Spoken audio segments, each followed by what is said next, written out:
Morning, guys. Got a quick update on the cups that I've been using.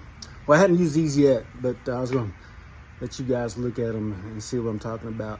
And I'll kind of describe Harbor Freight's ones, what's wrong with them, and then these I haven't used them yet. But we'll turn this around and let you look at them. Variety pack has 3 different sizes. This one actually is a little bit taller volume as the Harbor Freight one, and it has a medium. I think it's about the same size, and then it's got the small cup.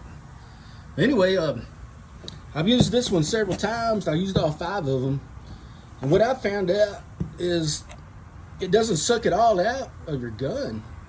You can play with it and try to flip it up and drain the air out of it and turn it back on, but it still leaves a little bit in the bottom.